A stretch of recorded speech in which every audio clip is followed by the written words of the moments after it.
దేశమంతా కూడా సిగ్గుపడేటువంటి ఒక సంఘటన జరిగింది.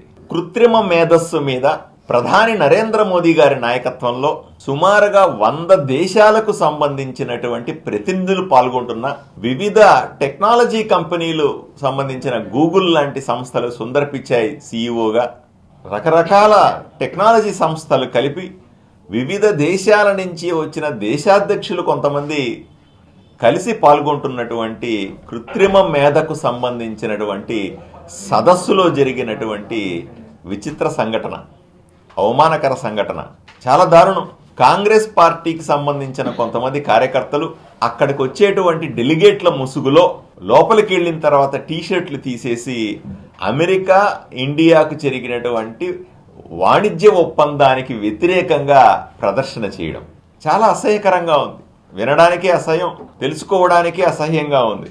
అయ్యా, భారతదేశం మొట్టమొదటిసారిగా ప్రపంచ నాయకత్వాన్ని వహించే దశలో ఉండి ప్రధాని నరేంద్ర మోదీ గారు ప్రతిష్టాత్మకమైనటువంటి కృత్రిమ మేధకు సంబంధించినటువంటి ప్రపంచంలోనే అతిపెద్ద సదస్సుని భారతదేశంలో ఢిల్లీలో నిర్వహిస్తూ ఉంటే అంతమంది వివిధ దేశాల ప్రతినిధుల ముందు అంతమంది పాల్గొంటున్నటువంటి సదస్సుని అవమానపరిచే రీతిలో భారతదేశానికి మచ్చ తెచ్చే విధంగా కేవలం నరేంద్ర మోదీని, భారతీయ జనతా పార్టీ ప్రభుత్వాన్ని విమర్శించాలా, దాన్ని ఎత్తి చూపాలా అనే సాకుతో రాజకీయాన్ని దృష్టిలో పెట్టుకుని ఈరోజు కాంగ్రెస్ పార్టీ చేసినటువంటి దుస్సాహసాన్ని భారతీయ జనతా పార్టీ తీవ్రంగా ఖండిస్తా ఉన్నాం.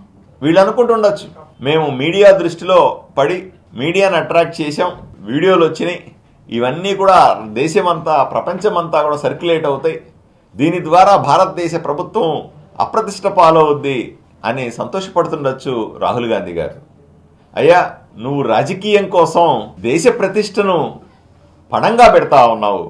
నువ్వు, నీ పార్టీ ఏదో రాజకీయం చేయాలని పోయి ప్రపంచ దేశాల ముందు నరేంద్ర మోదీ గారి నాయకత్వాన్ని ముందు నిలవలేక ఈరోజు కుప్పిగంతులేస్తా ఉన్నావు.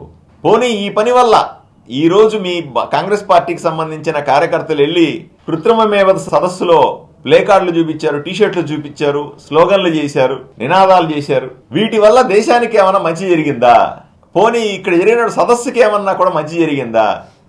దీనివల్ల నీకు రాజకీయంగా ఏమైనా లబ్ధి పొందుతావా? కేవలం దేశ ప్రతిష్టను దిగజార్చడానికి తప్ప ఎన్డీఏ ప్రభుత్వాన్ని నాయకత్వం వహిస్తున్నటువంటి ప్రధానమంత్రి ప్రతిష్టను దిగజార్చడానికి మీరు చేసినటువంటి చిల్లర వేషం ఇది.